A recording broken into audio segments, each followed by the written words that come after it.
the Starting SaaS podcast. Starting a career in SaaS can be intimidating. I've been there, but it doesn't have to be. From the basics to the latest trends, this podcast will help you build a foundation and stay ahead of the curve. This is the easiest way to learn about SaaS from the folks inside of it.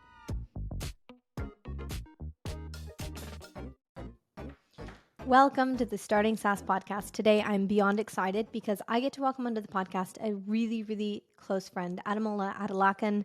He and I work together, and I have the great privilege of calling him somebody that I've gotten to know over the past year. He has a really cool background in SaaS. He started as an account manager, then he was a CSM, and he ended up in partnerships, and now he's actually the head of video production at PartnerHacker, where I work. In this episode, I'm super excited because we talk about how Ademola got started in SaaS, how he saw an opportunity that he wanted and made it happen, how he started to surround himself with people that worked in that environment and who he could learn from in order to get the roles that he wanted. We talk about how important hobbies are and how important it is to love what you're doing. I hope that you really enjoyed this episode. I apologize. I was coming off of a cold, so I might sound a little bit stuffed up, but this is a really fun episode, and I'm so excited that I get to share it and how amazing Ademola Adelakun is with all of you. Hope that you enjoy the episode. Welcome to the Starting SaaS podcast, Ademola Adelakun. I'm so excited to have you on. Thank you for being here. Thank you for having me. Little do people know you're probably one of my favorite people in SaaS. So. Really? You mean that? Yes. Well, I feel the same way about you, Ella. I hope you know that. Thank you. You have an amazing background. I was kind of looking through it, and what's been apparent to me are two things. Number one, it seems as though you've always had some sort of an entrepreneurial and or business-minded spirit. And number two, you always kept up with your hobbies or something on the side. So it wasn't just like you were going all in on work, but you always had something going on the side. Can you speak to that a little bit? Like, why did you do that? Why was that so important to you? Yeah, I think it didn't really become important to me until I went to the University of Waterloo, which is like, they like to call themselves the San Francisco of Canada because it's like an entrepreneur hub. So everyone that goes to school at not everyone, but most people that go to school at Waterloo want to pursue something entrepreneurial because like there are accelerator centers, there are like startup centers where they have all the support that they need. And with that, they at least try one thing, right? So for me, I was like, well, I went to school for psychology and legal studies because I couldn't decide whether or not I wanted to be a psychologist or a lawyer. And then I realized while I was in Waterloo that I didn't want to be either of those things and I wanted to work for myself. And the main reason for the psychology thing was I realized that if I became a psychologist and I listened to people's problems all day, it would affect my personal life because I wouldn't be able to separate the two. And then the lawyer side of things, I would listen to people's problems all day and I wouldn't be able to separate it from my personal life. I figured both were bad tracks for me. What, do you know why you wanted to do those initially though? Like you had an impulse that those would be possibly good routes. Yeah, I would say for psychology, a lot of people came to me at the time for advice and I was like, why did I make a career out of this? And then for law, I would say I just wanted to help people. But I wasn't even sure specifically what kind of law I wanted to go into. I just knew not corporate, you know? But yeah, like that's the reason for not going those two routes. But I would say like Waterloo just made it really apparent to me that building something of your own could be really cool. And I think everyone that I surrounded myself with had that entrepreneurial bug. So I was like, if I'm not doing this full time because it's very difficult to do full time, then I at least need to be doing something for myself, just in case there's a work apocalypse of some sort, and then no one's hiring anymore. Similar to what's happening right now, there's a bunch of layoffs happening. There's a bunch of hiring freezes, that sort of thing. Like if I wanted to be secure, if I ever found myself in a situation where I didn't have a job, right? So that's the main reason for pursuing that, I would say. That's really interesting. Do you find that being around certain people, so like the University of Waterloo opened your eyes to this new way of, existing in the world, very entrepreneurial. My first question is, do you find that being around certain people is really, really important for not only expanding your contacts, but also like making you more successful in the long run? Like, do you prioritize that in your own life? say more recently I prioritize it. I think I've always been like an extreme extrovert, and I've noticed that um, I kind of move at the same pace as the people I spend the most time with, right? So I started to try and engineer that. So if I, wanted to get in at Shopify, for instance, which I eventually did, I started surrounding myself by people who worked at Shopify. And I've noticed that anything that I've wanted to like master or do in my life, I need to surround myself with people that are better than me or at that thing or are on that journey to become better. And I find that we all grow at the same pace. So I would say like somewhat engineered, but subconscious for a long time in terms of like surrounding myself with people like that. Interesting. Okay, so I'm going to ask you more about the spot or the Shopify thing, but before we go there, I want to ask just about your background in SaaS. Like, did you know that SaaS was a viable industry that you could go into, or was it something that you kind of found eventually stumbled into? I just stumbled into it. Like I had no idea what it was, and I think a lot of people still don't know what it is, right? So, so I don't know it. I'm just kidding. yeah, I think like the concept people probably know, but then if you say to someone on the street like I'm in SaaS, they're probably like, "What are you talking about?" Right? Um, Yeah. yeah. So I never thought I'd be on this track. Um, and I think again, like Waterloo really opened my eyes to like what was possible. But I often question what my life would have been like if I didn't go to Waterloo because it wasn't even my first choice of school. Really? Yeah, yeah. There was another school that specialized in psychology, and I was 0.5% off of the average that I needed to get in. No. So I had a 79.5. They required an 80% average. Um, and, because I didn't get in there, I feel like the entire course of my life changed. And um, I think had I gone there, I probably would have gone into like management consulting because I would have probably dropped psychology anyway. And they have a business school that's like country renowned. Um, and I think that's probably where I'd be right now in consulting of some sort, like at a Deloitte or a McKinsey or something like that. And I don't know if I would enjoy that life very much. Sorry to everyone who works at Deloitte or McKinsey. But that life is intense. And yeah, I'm going off on a tangent, but I just think a lot about like how my life has panned out because of that decision to, or because of that rejection. Actually, it wasn't even my own choice. Mm. Interesting. Yeah, I mean, it's not like you're going to be wearing tracksuits to to Deloitte, Right. neon P tracksuits. Exactly. Shout out to Will Taylor for designing that. And I will say on record, I was against the design at first, but I grew to like it, and I think it's very eye catching and cool. I think it's one of those things that you look at it and you're like, wow, this is disgusting to the point that I like it. Hmm. It's like I don't know. The first time I saw it, I was like, wow, this is horrendous. Like, but in a good way. I love it. We need more. We need more people in those tracksuits. If we can get like 50 people to get those tracksuits, I think a really cool video could be made. But we'll talk about that another time. I'm so in. Yeah. Okay. So you didn't know what SaaS was, but then you became an account manager, and then afterwards you became a Mm. CSM. So why CSM? Like customer success management. Like I would say that CS is not appreciated as much. It doesn't look super flashy. It's not like people look at it and say, "Oh, I want to be in customer success where I'm getting the complaints all the time or trying to solve people's problems and they're probably upset." It doesn't seem that appealing to a lot of people. Why did you choose CS? Right.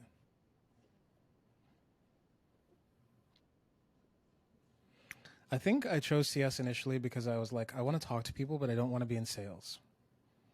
I think that was the thinking. And then Okay. once I got into it, I was like, people are generally pretty nice when you get to talk to them. Um, Either they're nice, they don't talk to you at all, or they kind of suck, right? And depending on what your product does and how much they like your product, will help. Like it'll tell you where they fall on that scale generally, right?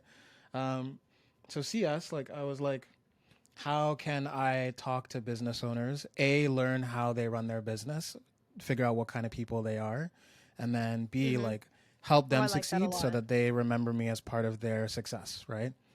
Um, so yeah, yeah, it was a tough journey though. I think like I'm not going to go into rankings of any sort, but I would say like CS is pretty difficult in terms of dealing with customers that don't necessarily like your product, but they have to use it. So there's that. But like, I think one of the hardest jobs that I've witnessed in tech is probably customer support. Um, so for anyone that doesn't know, CS is more like account management, like helping people figure out features and benefits and what works best for them. And then customer support is more like when things go wrong, you got to talk to the people to figure out what's going wrong. And usually people are not writing in to say like, hey, you're doing a great job. They're writing in angry and they want to get their problem solved. And a lot of the time it's much deeper than customer support is set up to handle. So those investigations take a while, yada, yada, yada. But on the customer success side, the intriguing thing about it is you really understand business owners and like how they think about their business, what they prioritize, what they think about. And then you're able to say like, hey, I know you're thinking about this thing, but our software actually allows you to do these things as well. Are those helpful to you? And they may not know at the time, but if you're really good at what you do, which I was sometimes, then you can suggest things that will not take away too much from their daily sort of habits and workflow, but will enhance their business overall. So you don't want to suggest something that's like way out of left field.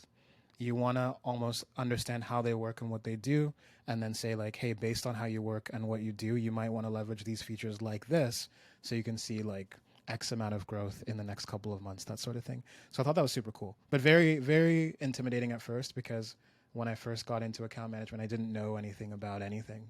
So how do you advise on something you don't know anything about, right? Yeah. Yeah. How do you? That's a great question. I wish I could tell you. I would say like you really lean on saying I'll get back to you on a lot of things, and then you lean on your team. If you have a good team and you have good documentation, you can figure most things out.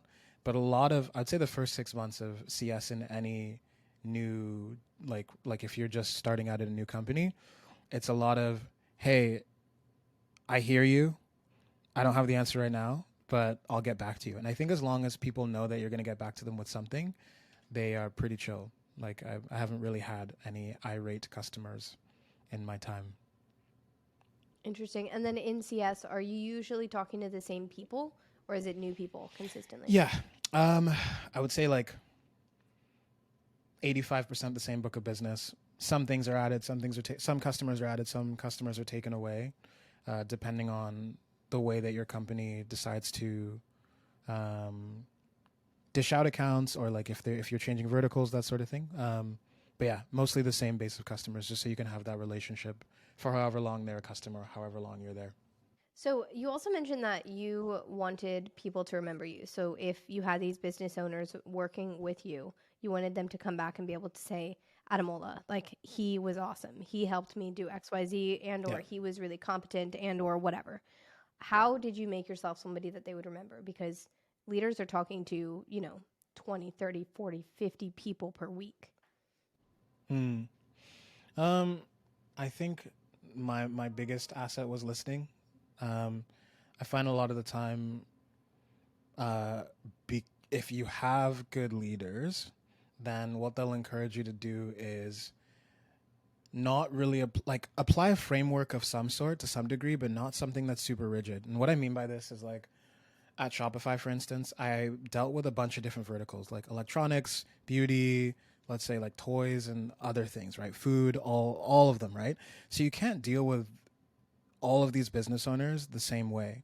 But a lot of what happened at Shopify when it wasn't so great, because there was a period where it was great and then it started to go downhill a little bit, was there were frameworks that were trying to be applied to like accounts that were, none of them were the same, right? So how do you generalize and standardize a a way of working for accounts that are so different?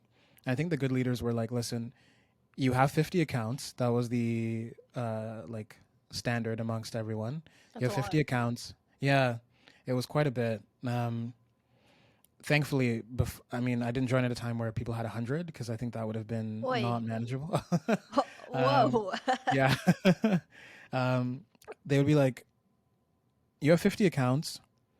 you're just make sure you're on the same page as to whether or not your merchant that you're speaking to actually even wants to talk to you and wants your help, right? And you'd find that, like, at least in my case, 20 of those merchants didn't want to talk, right? They would only come in when something they really didn't know how to do was impeding their workflow. And they're like, we just need help with this one thing. And then after that, we're going to get out of your hair. But they were pretty self-sufficient. And then the other 30, some of them needed to talk once a quarter. Some of them needed to talk once every 6 months. But then when you try to apply a framework like you need to talk to every merchant every month, at least minimum, when some of them don't really want to talk to you, A, that affects your KPIs. And B, that actually ruins your relationship with some of these merchants because they're like, stop talking to me, stop contacting me. I've told you so many times I don't really need your help, that sort of thing. And I feel like a lot of people are running into trying to force relationships. So that's a very long-winded way of getting to this point, which is, I think, getting on the same page in terms of like what the merchant needs from you and what they want to get out of the relationship is the first thing that anyone should do. And once you've standardized, or once you've gotten all of those answers, you'll find that there's umbrellas of merchants that you have. So those people that don't want to be talked to that much, maybe they only want to hear about product updates that really affect their store, right? So you might find like 5 or 6 different buckets that your merchants fit into, and then you can interact with those merchants in that way. And you just have to kind of remind yourself and keep a log of like, you know, this is the last time I contacted them. This is the reason why I only contact them this frequently. This is how I should interact with them. And I found that the best merchant success managers would just never force anything. They would just work with people the way they want to be worked with. And that's really what anyone wants, right? So that's how I got to a place where I was like, this is how I can be remembered, because I actually take merchant feedback into account and then I work with them in that exact way. And sometimes they change their mind. They want to talk more often because they're like, these chats are valuable. I thought I wanted to talk once a quarter, but once a month would work better for me. And just being flexible there, I found helped me be memorable. And then the last thing I would say is like doing magic tricks, but that's like a secret that I have.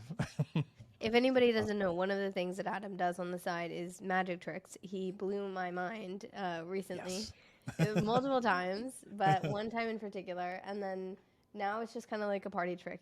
Well, I guess it is your best party trick, legitimately.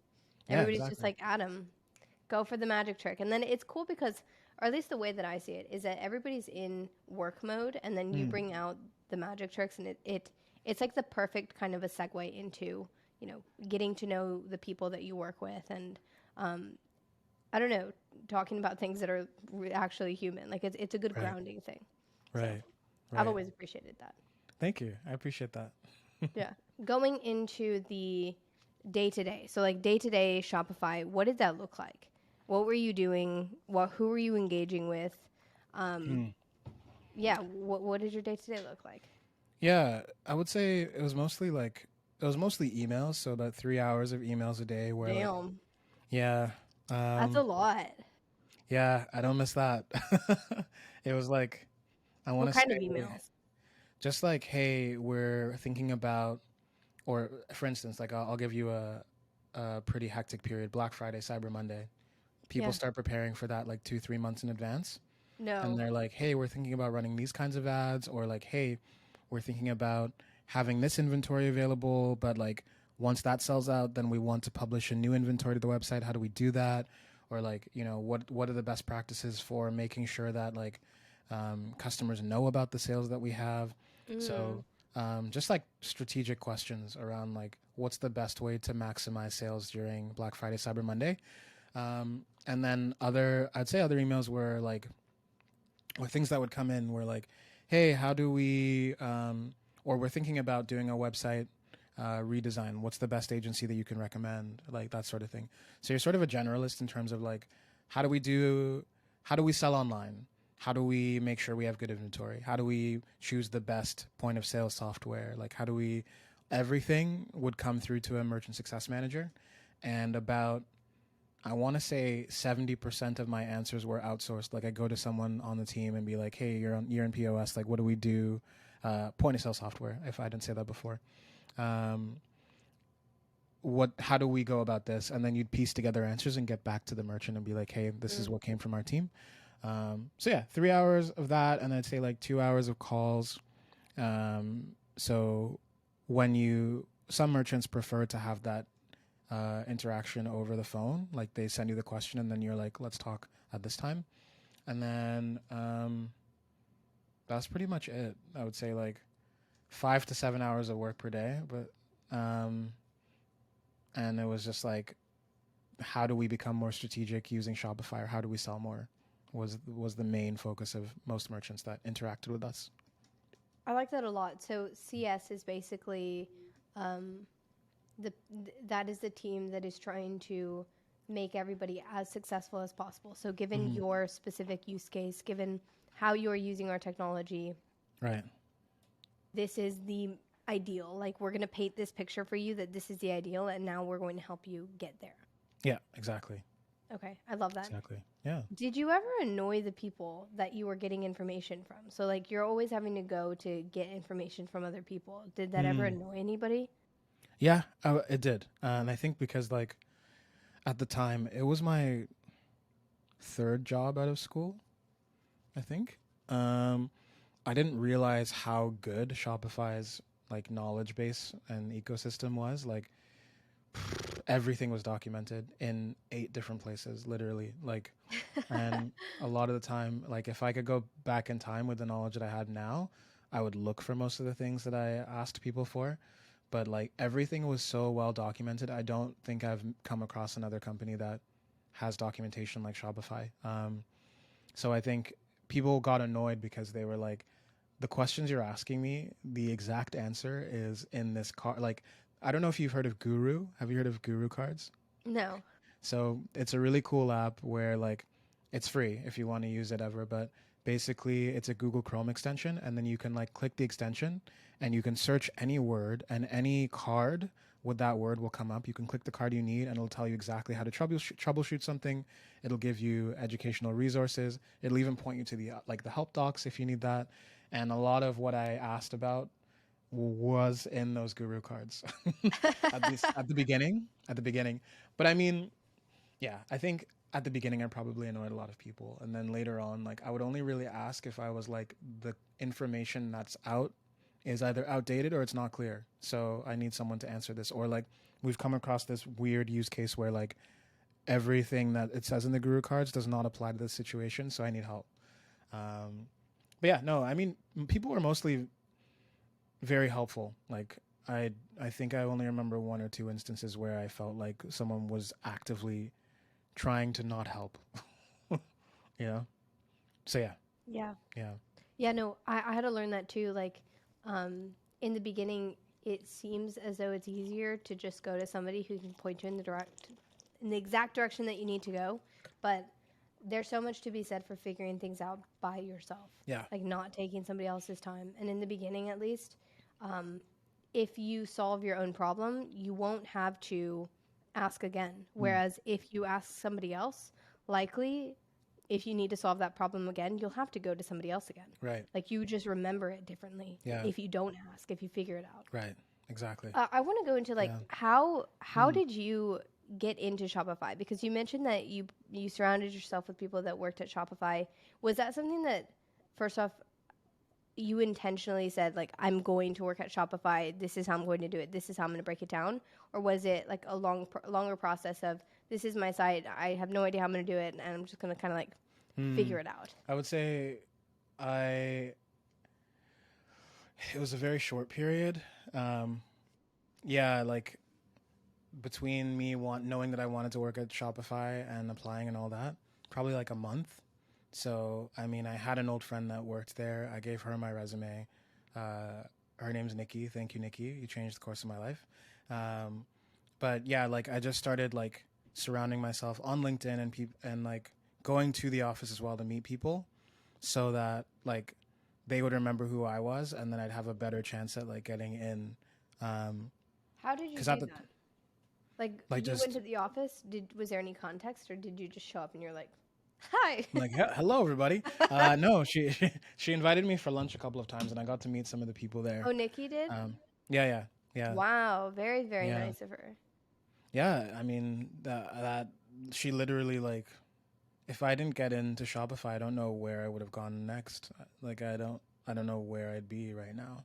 That's crazy. It's weird reflecting on like the decisions that you make and like the opportunities that you're given and like how differently your life would have gone had you not done what you did. Yeah. Anyway. Mm, Or like how one person and one instant and all of the circumstances in that one instant led to that. So like right. in your case, the fact that it was Nikki and not somebody else, or the fact that Mm, she knew you a certain way and then she was willing to do all these things. Like yeah. any one of those factors changed, and I don't know. Exactly. I might be on the street, you know. No, I'm you kidding. would not be. Okay, so do you think it's important to ask people for things? We've talked about these. Yes. Asking people for Yes. things. I think it's important to ask people for things, but I also think in this day and age, it is important to show that you're willing to give something for that. Like, I'm not saying everything has to be give and take, but you at least have, I think, giving a Interesting. gesture, like a small gesture of like, hey, I need your help. I've done, what's a good example? Like, sometimes when I want to talk to someone, I will buy them a Starbucks gift card and say, hey, I'm very serious about talking to you. I've got you this, even though I know that it's not super like necessary. It's not going to change much in your life, but I just want to show that I'm very serious about chatting with you. So I'm going to try and do something that is not normal to show you that I really want to have this conversation, you know? Um, Also, I think like small things like when I really want someone's advice, I'll be like, hey, I'll take you out for dinner. I just need to chat about this thing. Like, dinner's on me.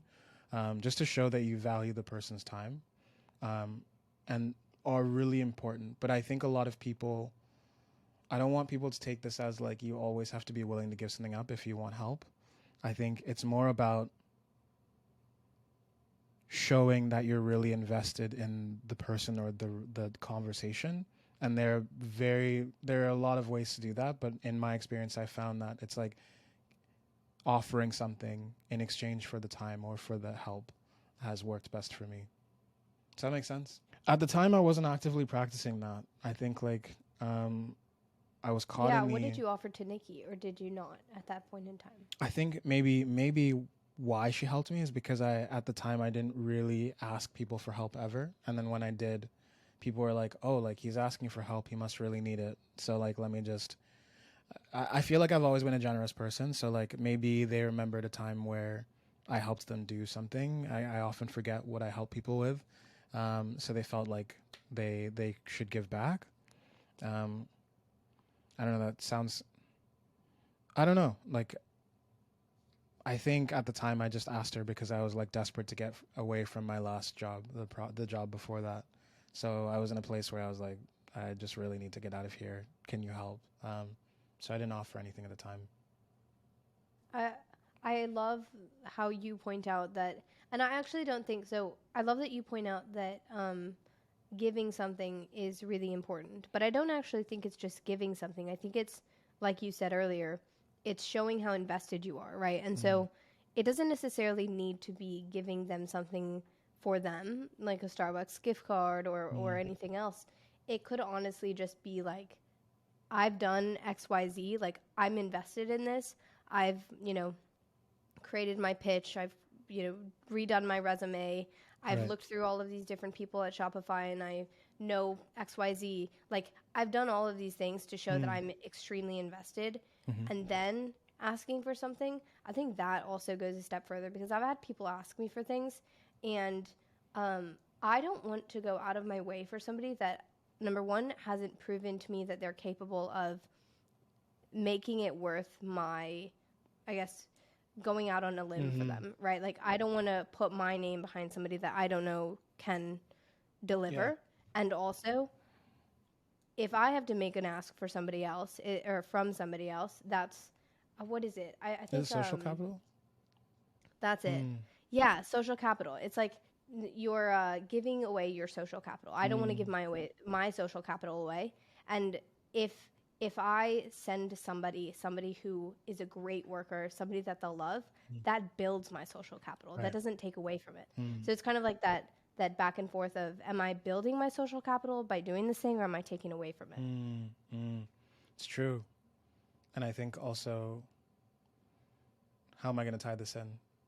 I think one, and I'm curious what your thought on this is as well, but this year I promised myself, I don't normally do New Year's resolutions, but I was like, I think really, I find I give my time to a lot of people to be there for them, to be helpful. And I think I realized recently that it was not great for me because I wasn't giving myself any time. So this year I was like, my new rule is I will spend my time with people that give me energy, and I will reduce my time with people that don't give me energy or take away from my energy. And like, it's literally just the practice of when I'm done hanging out with a person, do I feel energized or do I feel more tired based on that interaction? Like, obviously other factors are at play, but generally speaking, how do I feel? And that has been so great for me because now when certain people ask for my time, or like I have a desire to like hang out with someone that I haven't seen for a while and I want to check in, I really do think about like how I feel generally after I've interacted with them. And knowing that I'm going to be tired after interacting with someone actually deters me. And I'm just like, I need to find more energizing people like Ella, you know what I mean? Like yourself. So yeah, that's that rule has been working pretty well for me, and I found that like I'm actually in the house more and I have more time to do things. Like last year I think I was out of the house every single day with people. That's Mm, crazy. With the same people or like different people? different people. That's crazy. Mm. You have a great network of people, I great try. community. Yeah, I mean, I think it's I would say it's soccer and entrepreneurial stuff and work. That's where I got all of my. Yeah, Soccer, we still have to play a soccer we do. game. We do. We have to make that happen. What advice would you give to somebody who has their sights on some sort of a job or a role and they're trying to either get it or change their life? Like they want to go a different direction. They see that the role that they're in now is either not serving them and or it's just not where they want their future to be. Mm. How would you advise them to get that next role? If I could give one piece of advice, it would be okay. Oh, you can give multiple. Um, Yeah, don't hold I yourself think back. practicing, trying to figure out where you want your life to be generally in the next, like what your goal is. Um, and I feel like goal is actually a dangerous word because that goalpost always changes. But like, just generally, like, what do you want your life to look like? Where do you want to be? What do you want to be doing? What kind of balance do you want to have? And then making sure that everything that you do is pushing you towards that is one of the most important things. Like for myself, I want to be a snowbird, you know, like I don't want to be in Canada in the wintertime because it's depressing. I want to make sure that like I am not overworking and stressed, and I want to spend a lot of time with family and friends, right?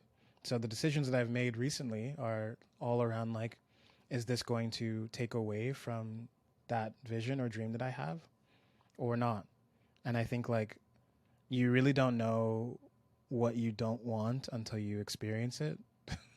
I genuinely believe that. I think Mm. like you can have an idea of the things that you don't want and you do want, but sometimes, or in most cases, you don't actually know until you experience it. So, I mean, for that person that's out there and they want to move into something different, it's really important to understand exactly why you don't like the opportunity that you're in right now.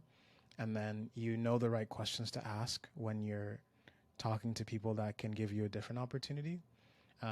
Because they'll, if you've really done your research into like, you know, done some internal digging as to like, okay, this doesn't align with me because of X, Y, and Z reasons, then you'll be able to see the flags in other opportunities or companies where, you know, this also may not align with me because I'm starting to see X, Y, and Z, or they answered this question this way. And then um, I would say like just being very aware of like what it is you want or what you think you want and moving towards that. And then I'd say like just general advice that I don't see a lot of people taking advantage of right now. In order to differentiate yourself, like you really have to remember that these recruiters, they have a quota. So they really want to get these positions filled with the best candidates because they need the candidates to stay for a certain period of time, depending on which company they're at. So keeping that in mind, you know that HR wants to fill the position as quickly as possible because they want to make more money. and you know that they want to get the best candidate as quickly as possible. So they want to filter through all of the BS. So in the scenario where you're looking for a job, I would say you need to differentiate yourself somehow. And people do that in various ways. But the way that I like to do it is I like to make a video, because you can send that video to a recruiter. They immediately get a sense of your personality, who you are. You're not a piece of paper anymore. And you've differentiated yourself from 99.9% of the other people who recruiters are using software A to sift through, and then they have to spend their time reading it. Like, they're doing more work. Whereas if they see someone reaches out and they have a short video, I'm going to say 30 seconds to a minute introduction, they're more invested in that person because that person took the time to reach out in that way, in a personalized way. So for me personally, 8 out of the 10 jobs that I applied to with video replied. And it wasn't always, let's have an interview.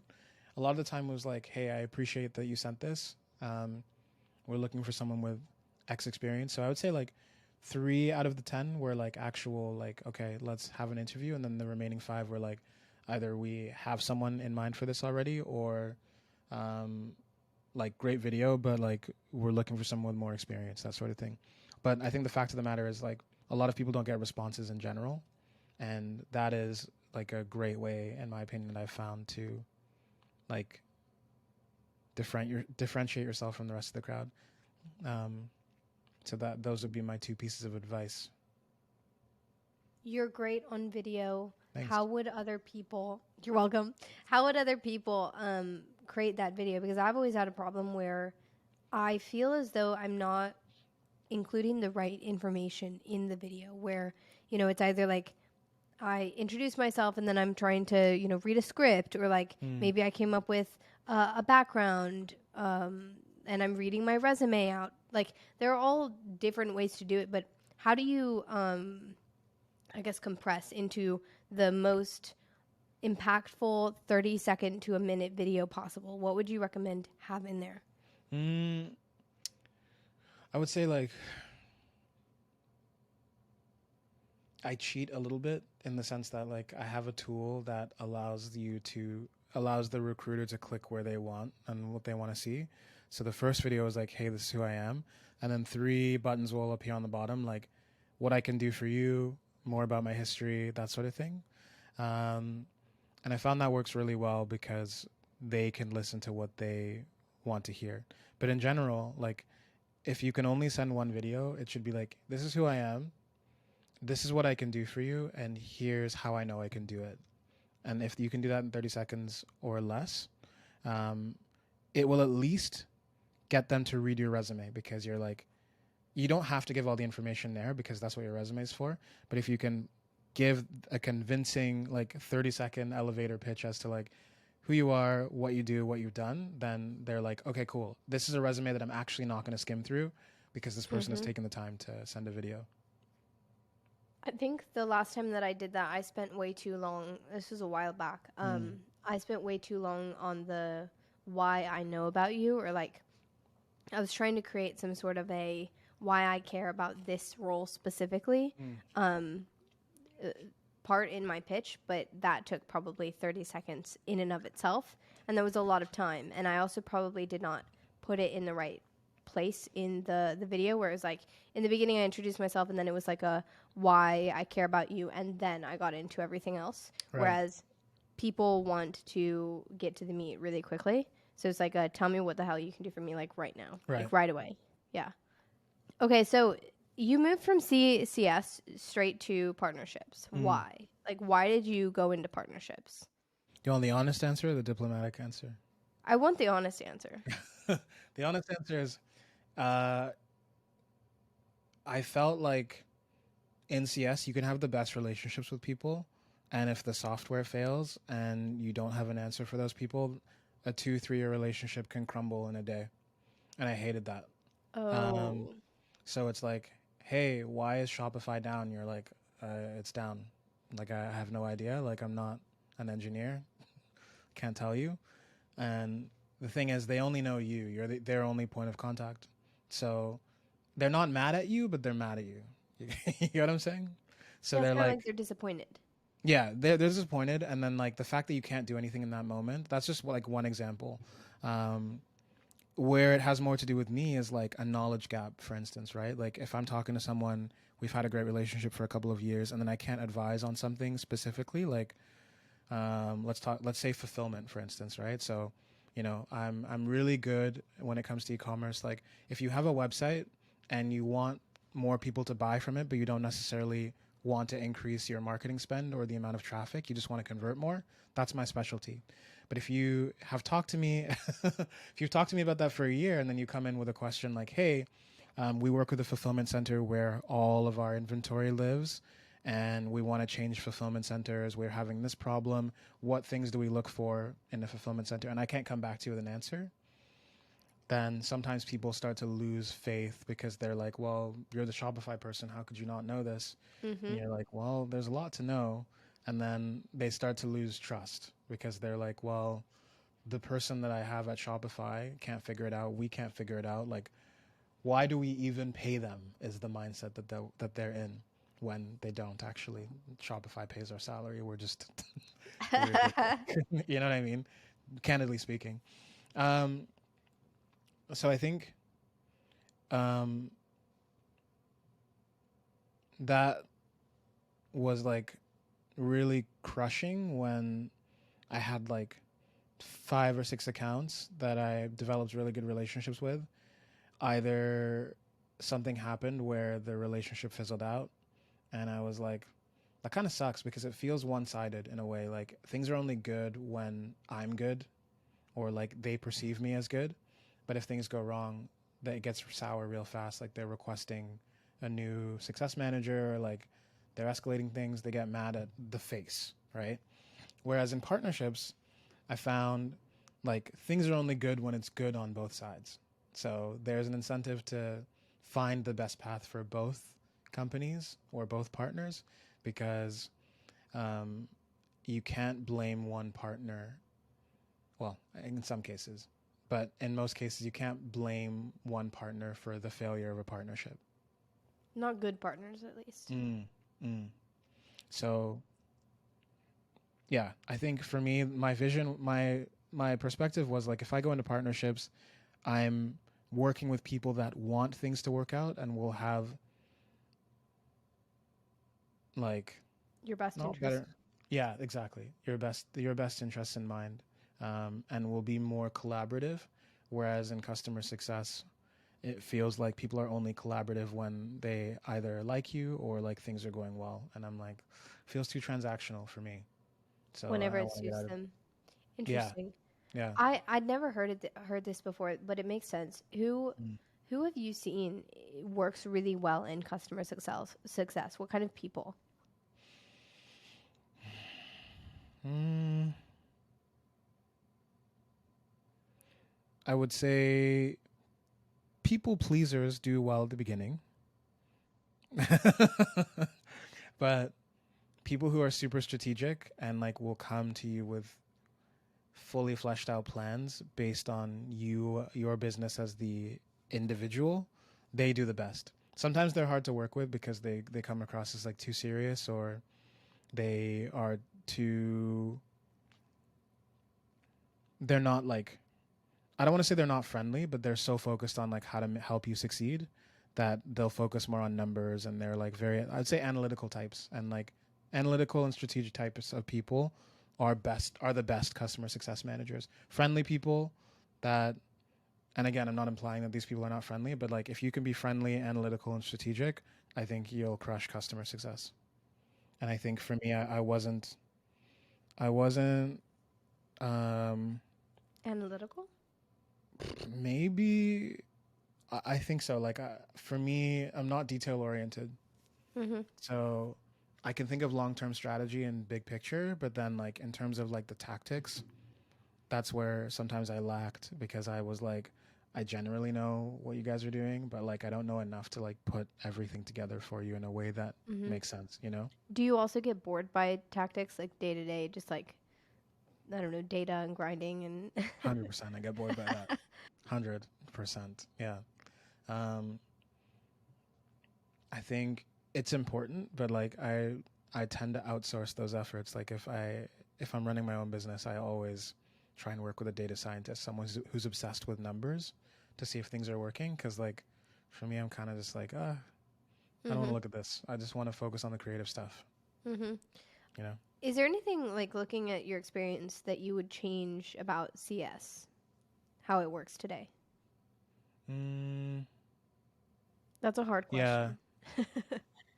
it's hard because like I think I would make it less retention focused, but I'm trying to figure out what metric I would use instead. Like it does take things into it does take like net promoter score and CSAT scores into account, like customer satisfaction scores. It does take churn rates, like how often people are leaving, renewal rates, how often people are coming back. It takes all of that into account. But I think,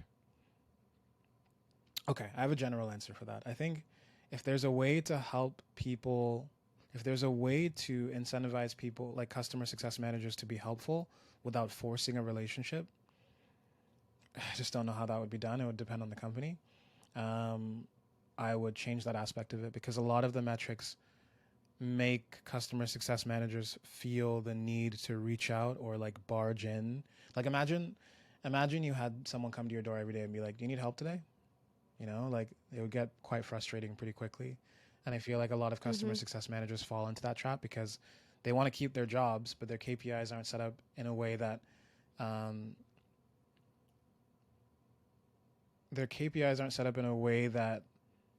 helps them help people without annoying some people. So it doesn't allow them the flexibility of helping people in different ways and helping people at different intervals, I would say. But that's really hard to do. Like that's just a problem that most companies will come up against because companies are interested in putting in inserting a framework that works, that they can teach to new hires, that will be generally effective. Because you can't just like it's a really tough balance between like letting people do what they want to do and be flexible and having some structure in place to make sure that like people are actually being effective. So I guess what I'm saying is I just wish customer success was easier in terms of like managing multiple relationships. Oh, I found my answer. I found my answer. I think I think what it is, like what I think a lot of companies push too many accounts on customer success managers, and I think that needs to be reduced. At my company at Vidyard, I had I think like 120 accounts, and Oh then my yeah, at gosh. Shopify I had 50, uh, and I think that you probably just need to invest. Companies need to get better at figuring out who needs help and then assigning customer success managers to those who actually need help and then giving those customer success managers less accounts so that they can actually focus on bettering those relationships. So ideally Interesting. 10 to 20 accounts would be great for most customer success managers to like manage. There we go. I found my answer. That's good. Do you find that most companies are giving, or they're not doing research in terms of like how much service and success help do these customers need, and then they're basically just divvying up. Hey, here's 50, here's 50, here's 50, and like you could get 45 that all need a Yeah. lot of help Yep. potentially. Yep. Okay. That's 100% right. Okay. Because it's basically in the sales process, one of the like value props, Selling yeah, points. is you get a customer success manager that will help you with anything you need in at most companies. And it's just like no business owner is going to be like, I don't want that. so so everyone gets a customer success manager. Depending on like a lot of companies are like either you're too small or like you're a medium sized or large company and you get a customer success manager, but like there's no separation or like there's no like, hey, this is the criteria you need to have a customer success manager. It's not. I find it's not fully fleshed out at the companies that I've worked at. but there probably are companies that exist out there that have like better processes in place. Okay, interesting. Really quick, I want to go into partnerships, and then I want to briefly touch on head of video production because I think that is so Thank freaking you. cool. Yeah, that's so cool. I was so pleased whenever you first shared with me your title.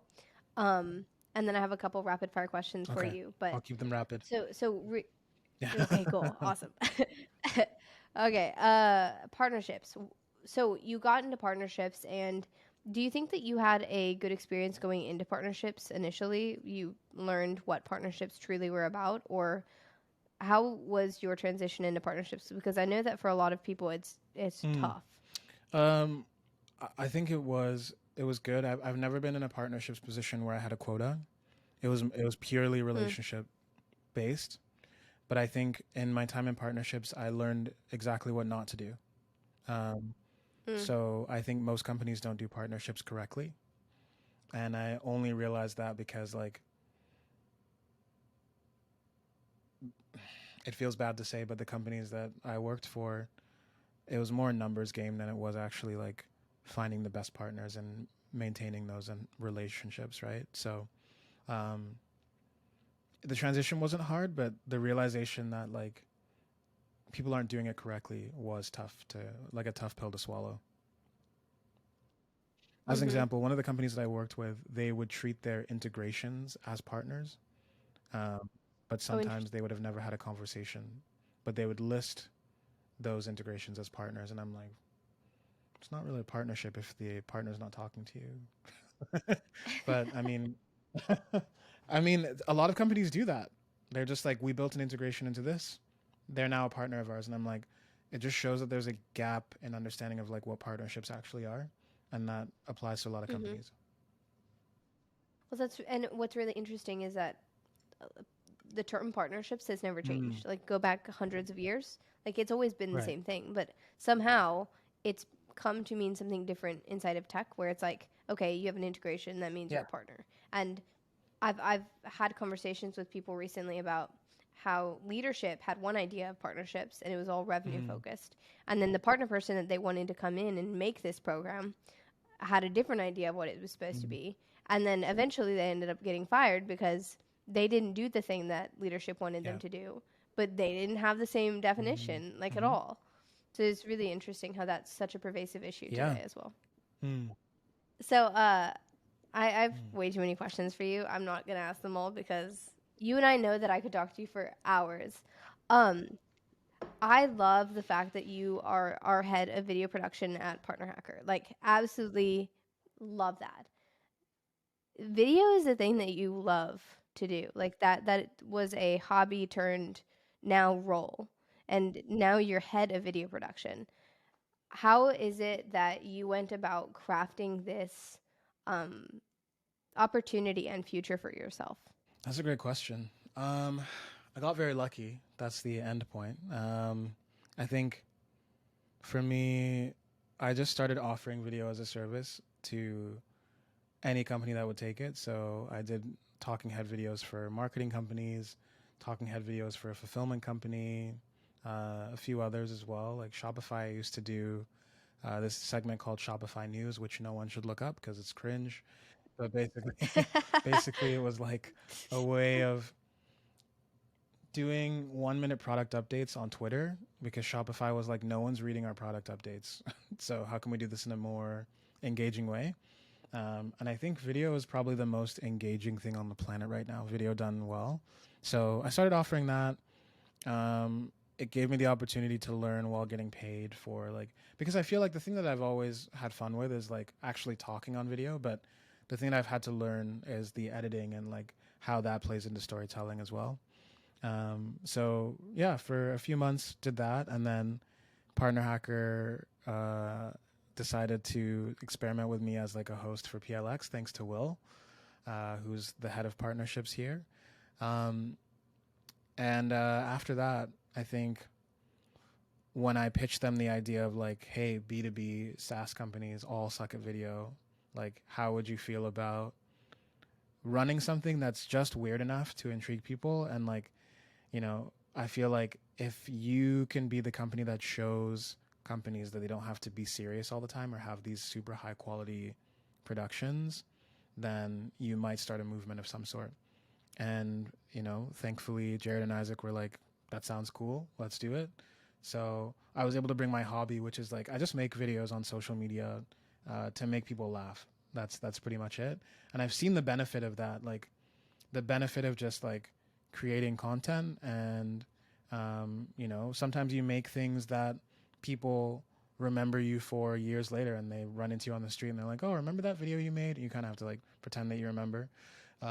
But Mm-hmm. just knowing that like a piece of content that you make can sit in someone's heart forever is Mm-hmm. such a powerful thing to me. And I feel like leveraging that to like be memorable and make sure that people associate your brand with a certain emotion is like one of the most powerful things that you can do, and everyone should be doing it. So yeah, I fell into it by luck, just by creating content, and then the PartnerHacker team liked it and they're like, do that for us, and I was like, okay, and then here I am. So I love that. There is I've been playing around with this idea. I call it packaging your mm, passion. And it's basically like you took this passion that you had for video and for making people laugh and for entertaining people, and you packaged it in the form mm, of video, right? And you had to learn that mm, that format, the editing, how do you make something as engaging as possible. But as soon as you package your passion, it's like you create this gravitational mm, pull and people just love you. Like um I don't know if this has been something that you've really been aware of, but like the way that people kind of come around you whenever you post a mm, video, it's so interesting mm, to me. It's like people just gravitate towards you. People watch the whole thing. People are always commenting in the comments about how awesome it is or like how much they want something that you're mm, doing. Like something about that gravitational pull of packaging your specific passion for, you know, engaging with people, being behind the camera, making people mm. laugh. Um, I don't know. It's so like there's just like you just like yes like passion. You know, it's something that's so Thank you. amazing and people want that. Yeah. Mm. No, that means a lot, Ella. I appreciate that. I think when I'm not saying this for me, I think when someone finds like what they really love and they're like not afraid to share that with people, like there is power behind that, and I think people, the right people, will be pulled in and like they will appreciate that that's something that you do. You know what I mean? Like for instance, with Will, I think people love seeing him on camera because like you know work Will, and then you know like the funny camera Will, and Yeah. like people are pulled in by that because they're like this is a side of Will that we've never seen before and we love it. Um, there are people that like you know like let's say even like David Blaine, like he's a magician that's like very weird and a strange individual. He's kind of scary, but people are drawn to that because like they can feel the energy from the fact that's his passion, right? So I feel like once you find whatever it is that you're like supposed to be doing, or one of the things that you're supposed to be doing, because I think there are many things that people like, I don't think anyone has just one passion. I think there's a few that people can tap into and people will be able to feel that and tune into that energy. Once you find that, um, people just either really appreciate you for it or they resent you for it, and you just kind of have to live with whichever side of the coin that you fall on there, right? um, but yeah, no, I'm really happy that people enjoy it because I think like it's just I'm doing it my way, and I think that like there aren't many companies out there like PartnerHacker that would just allow me to like do it the way that I want to do it. I feel like there have been no obstacles or barriers in making this content, and if there were, then it probably wouldn't come out the way that it does. And I think like people appreciate how weird and different the content is, and I'm hoping that that starts a wave of people that are not afraid to be themselves and like are not afraid to have their company or personality or anything seen in a different light because they're being true to themselves and they accept themselves and people accept them for that. Like I hope that that sparks that change in the industry, but we'll see. I think that's the perfect note to go to our rapid fire questions on because um no like that last statement just encapsulates who you are so much. It's just you want the best for people, and I've always really, really appreciated that working with you, and also just like getting to know you as a person. So, thank you. Thank you. And Thank you. yeah, um, here are your rapid fire questions. Okay. Number one, what is the biggest challenge that you faced in SaaS? Explaining it to people. We'll go. How's that one? Is that a rapid? I like Okay. it. Yeah, that works perfect. Okay. Okay. So, you know the 80-20 Pareto principle rule. What 20% accounts for 80% of your success? I'd say relationships. Yeah. Like the people that I know and their helpfulness, I would say. Yeah. Yeah, you do that better than most people. You've inspired me. Thank you. Yeah. Yeah. Oh, yeah. I'm glad. You and You've Will. inspired me to be better at asking questions. So I want you to know No, you are already good. that. Well, I learned from you. So there we Oh, go. okay. Um, okay, and last question. What do you wish that you knew before you started? Um, yeah, I guess that the rat race never ends. True. Kind of out of left field. Yeah, I think happiness is probably the most important thing. Like being happy with yourself as a person, being happy with what you're doing, and not a dollar amount. Because no matter what dollar amount you get to, you always change the goalpost, and it is a never-ending race. Yeah. Yeah, true. I lied to you. That wasn't our last No. one. The last one, actually, Daniel Dawson, you know Daniel Hmm. Dawson. I asked him to give me a question to ask my next guest. Okay. What have you read recently? Hmm. Um, I'm reading this. Marketing Made Simple by Donald Miller. But I would say Building a Story Brand by Donald Miller. That's the last book I read fully. Amazing. Yeah. Well, thank you so much for coming on. It like I always love talking to you, but I think that in this format I love it even more because I actually get to focus on you and ask you questions. And I know that you're very big about not being the focus and not being the focal point, but I'm so glad that we got to highlight your story and all of the things that you or are important to you and that I know are important to you.